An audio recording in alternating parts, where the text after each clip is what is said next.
ओम तनुपाग्ने से तन्वं में पाहि, आयुर्दाग्ने से आयुर्मे देहि, वर्चोदाग्ने से वर्चो में देहि, अग्नेयन में तन्वा ऊनम तन्म आपृण। यह यजुर्वेद के तीसरे अध्याय का 17वां मंत्र है। इस मंत्र का ऋषि है अवत्सार।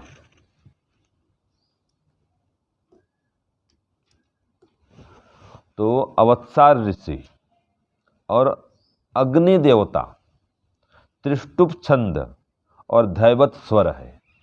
तो सभी मंत्रों में ये होता है कि हर मंत्र का एक ऋषि होता है जो उसका साक्षात्कार किया हुआ होता है। माने इस मंत्र का ज्ञान ईश्वर से इन ऋषि ने प्राप्त किया था। हाँ, अर्थ का मंत्र तो परमात्मा देते हैं, लेकिन उस मंत्र का जो अर्थ है ना वो परमात्मा ही बतलाते हैं। तो इन्होंने समाधि अवस्था में उस मंत्र का अर्थ ईश्वर से जांच किया था, तो उनके नाम से मंत्र को रख दिया गया है। फिर इस मंत्र का देवता में होता है विषय। इसका विषय क्या है? अग्नि। जैसे तनुपा अग्नि असी, अग्नि आ रहा देखो, तन्वम में पाही। फिर आयुर्दा अग्नि असी, फिर बार बार अग्नि अग्नि। तो इसका विषय क्या है? अग्नि। अग्नि परमात्मा से इसमें प्रार्थना है। और त्रिष्टुप छंद है। तो हम जो श्लोक गाते हैं ना जी, कौन सा गाते हैं? भोगान भोक्ता वयमेव भोक्ता, तपो न तप्तं वयमेव तप्ता, कालो न यातो वयमेव याता, तृष्णा न जीर्णा वयमेव जीर्णा। ये त्रिष्टुप छंद है। जो हमने भी श्लोक गाया, ये क्या है? त्रिष्टुप छंद है। और यही मंत्र है त्रिष्टुप छंद। ये भी ऐसे गा सकते हैं। तनुपाग्ने से तन्वं में पाहि, आयुर्दाग्ने से आयुर्मे देहि। ये धुन है, वही स्वर है। क्यों? छंद दोनों का बराबर है। तो जिस छंद में श्लोक गाते हैं, जिस स्वर में, जिस श्लोक को जिस स्वर में हम गाते हैं, उसी मंत्र को उस स्वर से अगर उस छंद का है तो गा सकते हैं। छंद हो चाहे मंत्र हो, या श्लोक हो चाहे मंत्र हो, अगर छंद एक है तो दोनों का वैसे ही गान होगा। ठीक है जी। जिस छंद में मंत्र है और जिस छंद में वही श्लोक है, तो दोनों गान बराबर होगा। स्वर तो बराबर है छंद का। तो ये इसमें समझना है। अब देखते हैं इस मंत्र का प्रयोग कहाँ होता है। तो यज्ञ के बाद में अधिकांश संस्थानों में, परिवारों में एक विधान है, जिसे करते हैं ओम तेजवसी तेजोमयी देहि, ओम वीर्यमसि वीर्यमयी देहि। इस मंत्र बोल करके हाथ में घी लगाते हैं और चेहरे में लगाते हैं, है ना। इसी प्रकार से ये मंत्र ही बोलते हैं उसी समय यज्ञ पश्चात। ये मंत्र का भी बोलने का विधान है, या बोलते हैं अनेकत्र। तो ओम तनुपाग्ने से तन्वम में पाहि, ये मंत्र बोलेंगे, इसे लगा देंगे कि अग्ने, हे अग्नि परमात्मा, तनुपा, आप तनुपा हैं। तनुपा माने, तनु माने शरीर, इस शरीर का पालन करने वाले हैं। तनुपा शरीर का पालन करने वाले हैं, शरीर का रक्षण करने वाले हैं। तो हे अग्नि अर्थात हे जगदीश्वर, हे ज्ञान स्वरूप परमात्मा, यथ माने जिस कारण आप तनुपाह सब मूर्तिमान पदार्थों के शरीरों की रक्षा करने वाले हैं। देखो, मूर्तिमान शरीर कहा, मूर्तिमान शरीरों की रक्षा करने वाले हैं, इसलिए आप तनुपा कहलाते हैं। और रक्षा भी करते हैं, पालन भी करते हैं। तो तन्वम में पाही, इसलिए आप मेरे शरीर की रक्षा करिए। तनुपा अग्नि से तन्वम में पाही, हे तनुपा माने हे शरीर के रक्षक, शरीर के पालक, आप मेरे शरीर के पाही रक्षा करिए। तन्वम में पाही, मेरे शरीर की रक्षा कीजिए, मेरे शरीर का पालन पोषण कीजिए। तो अर्थ बहुत सरल है, कठिन नहीं है। ऐसे ही आगे कहा अग्ने, आगे आता है आयुर्दा अग्ने से आयुर्मेधेहि। आयुर्दा, आप आयु को देने वाले हैं, ठीक है। हे अग्नि परमात्मा माने जान स्वरूप परमात्मा, आप, ये भी अर्थ है, आप जान देने वाले हैं। तो अग्नि है, अग्नि माने जान स्वरूप, जान के भंडार है, तो जान प्रदान करते हैं। तो हे जान प्रदाता परमात्मा, ये भी कह सकते हैं, हे जान प्रदाता परमात्मा, आप आयुर्दा, आयु को देने वाले हैं, अर्थात आयु को बढ़ाने वाले हैं। तो आयुर्मेदेहि, मुझे भी दीर्घ आयु प्रदान करिए, ठीक है जी। हे जान प्रदाता परमात्मा, आप आयु को देने वाले हैं, आप आयु को बढ़ाने वाले हैं, तो मुझे भी दीर्घ आयु प्रदान कीजिए, मेरी आयु को बढ़ा दीजिए। तो मुझे पूर्ण आयु प्रदान करिए। पूर्ण आयु अर्थात 100 वर्ष का जीवन। वेद में सामान्य रूप से जो पूर्ण आयु है वो 100 वर्ष का माना गया है। प्रमाण क्या है? ओम तच्चक्षुर्देव हितं पुरस्तात् शुक्रमुच्छरत् पश्येम शरदः शतं जीवेम शरदः शतं शृणुयाम शरदः शतं प्रब्रवाम शरदः शतमदीनः स्याम शरदः शतं भूयश्च शरदः शतात्। तो बार बार कहा गया कि हम 100 साल तक देखते रहें, 100 साल तक सुनते रहें, 100 साल तक बोलते रहें, 100 साल तक जीवित रहें। यह औसत आयु वास्तव में ये है वेद के अनुसार में 100 वर्ष। और भूयश्च शरदः शतात्, 100 से अधिक भी हम जिए वो भी संभव है। 100 में रुक जाओ ऐसा नहीं करें, ये तो औसत आयु है। वेद के अनुसार कितनी आयु है? औसत आयु 100 वर्ष, और उसको बढ़ा बढ़ा करके 300 वर्ष तक पहुँच सकते हैं। त्रिआयुषम जमदग्नि कस्य पश्चात त्रिआयुषम, ये प्रमाण है, ठीक है। त्रिआयुषम जमदग्नि, त्रिआयुषम, 3 आयुष को प्राप्त करें, मतलब एक आयुष कितना हो गया? 100 वर्ष का।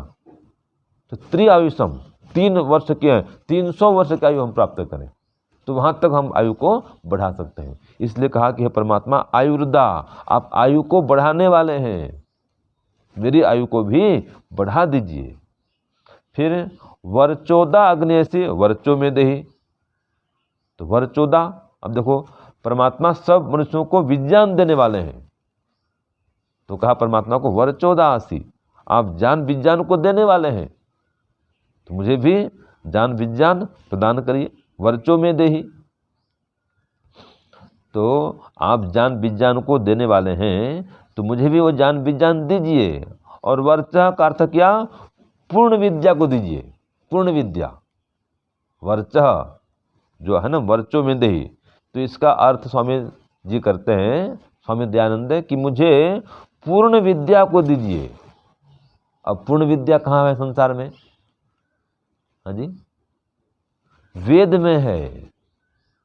वेद विद्या अपने आप में संपूर्ण है, उसमें कोई कमी नहीं है, ठीक है जी। इसका प्रमाण क्या है? देखिए, आजकल जितने भी ये अध्यापक हैं, पढ़ाते हैं, और जो कोर्स ये लोग पढ़ाते हैं, अध्यापक लोग, पाठ्यक्रम जो बना हुआ है, ये हर कुछ वर्ष में पाठ्यक्रम बदल जाता है। पता है आपको? हाँ, शिक्षा नीति लागू करते हैं। हम जिस पाठ को पढ़ते थे हमारे समय में, आज जो पाठ नहीं है उनके पाठ्यक्रम में, तो हर कुछ वर्ष में वो जो पाठ्यक्रम है वो बदल जाता है। क्यों बदल जाता है भाई? उनको लगा होगा या लगता है कि नहीं, इससे भी बढ़िया हम पाठ्यक्रम देंगे। तो ये जो पाठ्यक्रम है ये पर्याप्त नहीं है, ये इससे भी और लाभकारी पाठ्यक्रम हम बना सकते हैं, बनाते हैं, फिर देते हैं। तो बार बार उसको बदलते रहते हैं पाठ्यक्रम को।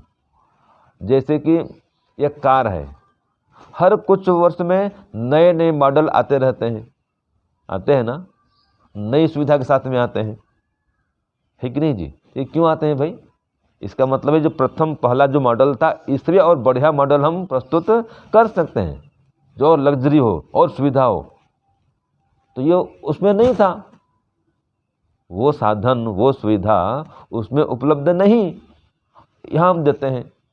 इसलिए नए नए प्रकार के वाहन आते हैं, अनेक सुविधाओं से युक्त वाहन आते हैं, ठीक है जी। पहले आता था एम्बेसडर कार, बहुत चलता था, और आजकल तो कितनी गाड़ी आ गई है, कितनी कंपनियों की गाड़ी। वो निकलता है, फुग्गा निकलता है, गुब्बारा निकलता है, कुछ दुर्घटना घट जाए तो फट वो आके इसको सुरक्षा रोक लेती है वो, और सुरक्षा कवच है एक प्रकार से। ये नए नए आविष्कार आते हैं, ठीक है। पहले वो था सामान्य हैंडल, अब आता है पावर स्टीयरिंग, ऐसे बोलते हैं जी, खूब घूमता है वो। और पहले जो आता था वो इतना घूमता नहीं था, वो बहुत टाइट होता था, वो बल बहुत लगता था। आजकल बल लगता नहीं, वैसा घुमा जाता है, इसको बोलते हैं पावर स्टीयरिंग बोलते हैं। तो नए नए खोज हो रहे हैं, तो गाड़ी हो चाहे वाहन हो चाहे ये पुस्तक हो पाठ्यक्रम हो, सब में बार बार परिवर्तन किया जा रहा है, इसमें नयापन लाया जा रहा है। मतलब ये अपूर्ण थे, ये सारक है, इनमें अधूरापन था, इसमें कमियां थी, त्रुटियां थी, इसलिए इसको पूर्ति करने के लिए नए नए इसमें कुछ कुछ जोड़ते रहते हैं। लेकिन वेद में ऐसा कुछ नहीं है। जो भगवान राम भगवान कृष्ण पढ़ते थे वेद में, वही आज भी हम पढ़ रहे हैं, उसमें कोई परिवर्तन नहीं हुआ है, न कोई परिवर्तन न कोई परिवर्धन, न कोई कमी न कोई वृद्धि, वही का वही वेद में, उसमें कोई परिवर्तन की आवश्यकता ही नहीं है। परिवर्तन तब करना पड़े जब कोई कमी हो, कोई बात छूट गई हो, ठीक है जी, कोई बात अधूरी हो, तो उसको लिखने के लिए उस बात को नया भरो, उसमें ऐड करो, जोड़ो। अब उसमें कोई कमी नहीं है, इसलिए जो वेद की विद्या है वो पूर्ण विद्या है, उसमें कोई सुधार की अपेक्षा नहीं है। तो वो जो पूर्ण विद्या है वेद की विद्या है। तो हे परमात्मा, मुझे वर्चः उस पूर्ण विद्या को, वेद की विद्या को प्रदान करिए। और फिर आगे आता है अग्ने यन्मे तनवा ऊनम, हे अग्नि परमात्मा, यत में तनवा ऊनम, जो मेरे शरीर में ऊनम माने न्यूनता है, कमी है, कोई दोष है, मुझ में कोई अल्पता है, तो कहा तन में आपृण, हे परमात्मा, हे ज्ञान स्वरूप परमात्मा, आप उस कमी को भर दीजिए, आप उसको पूर्ण कर दीजिए। मेरे में जो अधूरापन है उस अधूरेपन को आप भर दीजिए। तो कितना अच्छा अर्थ बताओ, किसी अच्छी प्रार्थना है। इसमें आयु विद्या बुद्धि सबकी याचना है, उत्तम स्वास्थ्य है ना, तो हम दीर्घायु प्राप्त करें, शरीर से बलवान बने और विद्वान बने, गुणवान बने, ज्ञानवान बने, ऐसी इसमें प्रार्थना है। तो आगे स्वामी दयानंद लिखते हैं कि जैसे अग्नि, जो अग्नि है वो जैसे विज्ञान प्राप्ति का हेतु है, वैसे मेरे लिए भी विद्या प्राप्ति के निमित्त बुद्धि बल आदि को देता है। ये जो अग्नि है ये भी बुद्धि प्रदान करती है, बुद्धि और बल दोनों ही। आजकल देखो अग्नि से बड़े बड़े काम हो रहे हैं, आजकल ये अग्नि से सब वाहन चलते हैं ना जी, ट्रेन भी, रेलगाड़ी चलती किससे है? अग्नि से। और आजकल जो नया निकला है ये इलेक्ट्रिक वाहन, ये भी तो अग्नि स्वरूप है। इलेक्ट्रिक में क्या है? अग्नि तो है। कभी कभी देखना आप स्विच चालू करते हैं बंद करते हैं, अचानक उसमें से अग्नि निकल पड़ती है, आप देखे होंगे, वहाँ अग्नि है मतलब। तो जो अग्नि है माने विद्युत है, वो ज्ञान का प्रदान करने वाला है, विद्युत भी, और बल भी देता है। तो हम जो मेन पावर माने हमारी शक्ति से जो काम नहीं कर पाते हैं वो विद्युत की शक्ति से कर लेते हैं, तो हमारे बल को बढ़ा देता है वो। तो इस प्रकार से परमात्मा आप मुझे वो विद्या, वो बुद्धि, बल प्रदान करिए। फिर आगे आता है, जो परमात्मा कामनाओं को पूर्ण करने वाला है। परमात्मा कैसा है? कामनाओं को पूर्ण करने वाला। यह अग्नि का अर्थ कर रहे हैं स्वामी जी। अग्नि कि हे अग्नि परमात्मा आप कामनाओं को पूर्ण करने वाले हैं। ऐसे ही जो भौतिक अग्नि है ये भी कामनाओं को पूर्ण करने वाली है। भौतिक अग्नि भी, इससे अनेक कामनाओं की पूर्ति होती है। तो हे परमात्मा मेरी कामनाओं को आप पूर्ण करिए। आप कामनाओं के पूर्ण करने वाले हैं। और जो भौतिक अग्नि है इसका भी हम प्रयोग करते हुए अपने कामनाओं को पूर्ण करें। तो इस प्रकार से तन्वाह मेरे शरीर में जो बुद्धि, ज्ञान, बल, सामर्थ्य कम है, ऊनम, ऊनम माने जो इसमें न्यूनता है, कम विद्या, बुद्धि, बल मुझ में है, तो हे परमात्मा तत् आपृण आप उसको पूर्ण कर दीजिए, उसको भर दीजिए। तो ये आज का मंत्र है। परमात्मा से प्रार्थना है इस मंत्र में कि अग्ने तनुपा, ये परमात्मा आप तनुपा हैं, शरीर की रक्षा करने वाले हैं, तो मेरे शरीर की रक्षा करिए, पालन और पोषण करिए। फिर आप आयुर्दा हैं, आयु को बढ़ाने वाले हैं, मेरी आयु को बढ़ा दीजिए। फिर कहा वर्चोदा अग्नेसी वर्चो में देही, आप ज्ञान को, विद्या को, बुद्धि को बढ़ाने वाले हैं, मेरी विद्या, बुद्धि, ज्ञान को बढ़ा दीजिए। और जो मेरे शरीर में कमी है, त्रुटि है, न्यूनता है, उसको भी भर दीजिए। तो ये आज का जो मंत्र है इस प्रकार से विद्या, बुद्धि, बल, आयु प्रदायक मंत्र है।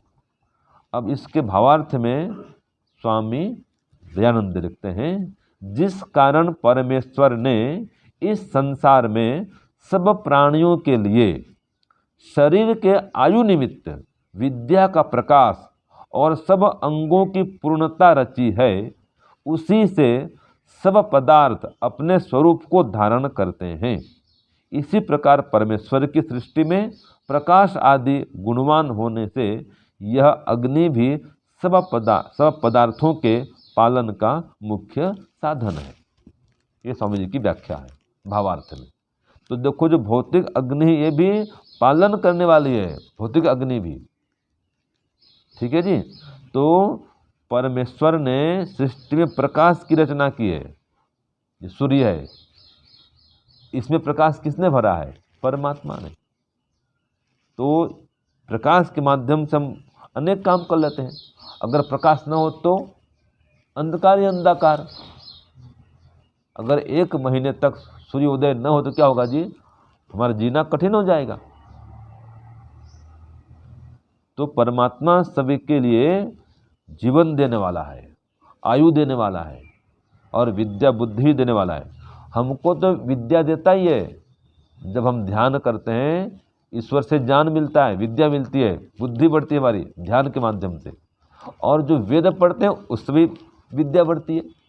तो 2 माध्यम है, या तो ध्यान करो तो ईश्वर से ज्ञान मिलेगा, अथवा वेद का स्वाध्याय करो तो सीधा ईश्वरीय ज्ञान को प्राप्त कर पाएंगे। और जो ध्यान भी नहीं कर पा रहा है, कि वेद भी नहीं पढ़ पा रहा है, वो विद्वानों का संग करे। जो विद्वान ध्यान करते हैं, जो विद्वान वेद का स्वाध्याय करते हैं, तो उनका संग करो तो उनके माध्यम से मिलेगा। तो हमको तो इस प्रकार से परमात्मा ज्ञान देने की व्यवस्था किया है परमात्मा ने। लेकिन जो पशु पक्षी हैं इनको पहले ही ज्ञान दे दिया है परमात्मा ने, बार बार सिखाता नहीं। इनको वेद पढ़ने की सुविधा नहीं मिली है, कोई विद्वान पास जाएं, सीखें, सत्संग करें और ज्ञान बढ़ाएं, ये नहीं है। इनको पहले ही से पता है कि क्या खाना, कैसे खाना, कितना खाना, कब खाना, क्या करना, क्या नहीं करना, कैसे करना, कैसे उठना बैठना, कैसे चलना, कैसे। देखो बंदर को ये सब पता है। बंदर को कल देख रहे थे कितना अच्छा वो क्या खाता, संतरा को खा था, छिलकर खा रहा है और फिर सब रस को पी गया। जो चुका था क्या बोलते उसको, छिलका व कुचा बोलते हैं, खाने के बाद में जो है, हाँ, जो रस तो सब खा गया, पी लिया रस को, और जो वाइट वाइट बचता है ना रेसा रेसा उसमें, वो फेंक दिया उसको। ये केला है, बहुत छिलेगा वो ढंग से खाएगा, छिलका फेंक देगा, केला केला खा लेगा वो। मूंगफली दो, मूंगफली तोड़ता है और फिर गिरी खाता है उसका। और कैसे उछलते हैं, कूदते हैं, पानी में डूब जाए तो तैरते भी हैं, डुबकी लगाते हैं पानी में, देखा होगा अपने नहर में। तो कौन सिखाए इनको पानी में तैरना? सिखाए कौन? ये सब परमात्मा ने सिखा कर भेजा है। ऐसे तैरना है, ऐसे एक पेड़ से दूसरे पेड़ में छलांग लगाना है, ये सब उनको ज्ञान है। कैसे बच्चों का पालन पोषण करना है, ये उनकी माँ जानती है। जो बंदरिया है उसको पता है कि मेरे बच्चों को कब खिलाना है, कैसे खिलाना है, कैसे पालन पोषण करना, सबको, सभी प्राणियों को पता है बच्चों का पालन पोषण कैसे करेंगे। तो ये परमात्मा उनको भी ज्ञान देता है। तो समस्त प्राणियों को परमात्मा ज्ञान देने वाला है। तो ये परमात्मा हमको भी ज्ञान दीजिए। तो इस मंत्र में इस प्रकार से ज्ञान, विद्या, बुद्धि, आयु की प्रार्थना है। ओम शांति ओम शम। सबको सादर नमस्ते।